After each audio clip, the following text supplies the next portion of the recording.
8 minutes. Voilà, 55 secondes. Et dans 4, 3, 2, 1, voilà. Réglementaire de ce 88e vol d'or. Dernière minute. Et c'est la fête il y a quelques instants, donc lorsqu'il va se représenter sur cette victoire, bien évidemment, on va également voir du team Yamaha numéro 7, voilà, on commence à se rendre la joie également qui devrait être présente au rendez-vous pour la victoire du team champion MRP Tecmas, pardon, pour la catégorie Super Stock, et la joie également dans le plan de la Nationale Moto FMA Honda qui va aller chercher deuxième Coupe du Monde Super Stock.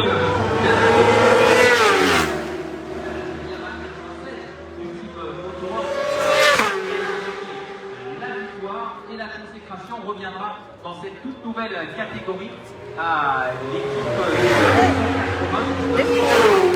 s'imposer pour la victoire dans cette catégorie et donc remporter le trophée.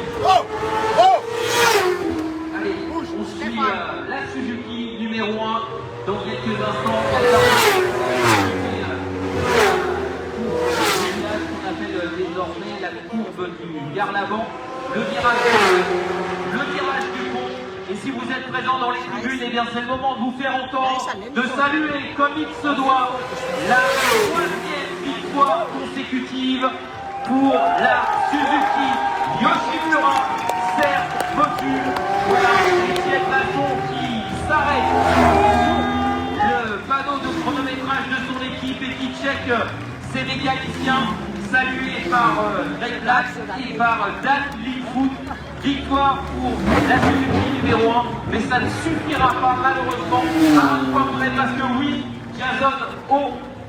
Aloran, voilà, salut également à lui pour son équipe parce qu'il termine deuxième, mais ce sont les champions du monde 2025 du championnat Team EWC.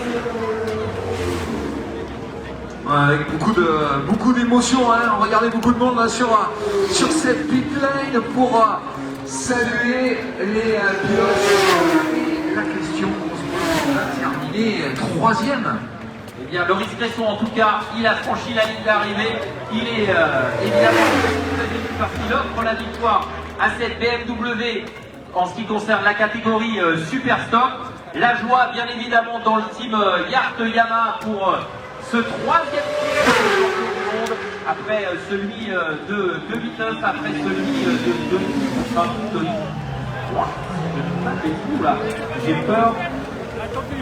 Et celui-ci en 2025, puisque l'année dernière c'était Suzuki qui avait repris sa couronne. Voilà, il y a des larmes de joie, il y a des larmes qui coulent et c'est bien logique, c'est la pression qui redescend. Et puis on les a pas vus, mais bien évidemment j'imagine que du côté du team National Moto Honda et FMA, là aussi ça doit être la délivrance pour un doublé en ce qui concerne la Coupe du Monde Super Stock. Voilà. Également dans le team Suzuki Yoshimura Certes Motule, voilà le team champion MRP Tecmas, on se congratule le long du muret des stands et Étienne Masson qui essaye de voir s'il y a du monde qui va venir l'accompagner. Voilà, en tout cas c'est parfait. Et évidemment, on ne peut pas occuper toute la déception et toute la tristesse du monde pour la BMW numéro 37 qui a tutoyé ce titre de champion du monde à 27 minutes près. Voilà, comme quoi une course comme le veut l'adage, déjà les jeux comme le drapeau à la ligne n'est pas abaissé. Et voilà, Guillaume Raymond sur la Honda National Moto FMA Honda qui lui aussi peut quelque part jubiler parce que c'est une très belle performance qu'ils ont réussi, les hommes de Stéphane Haddad, les hommes de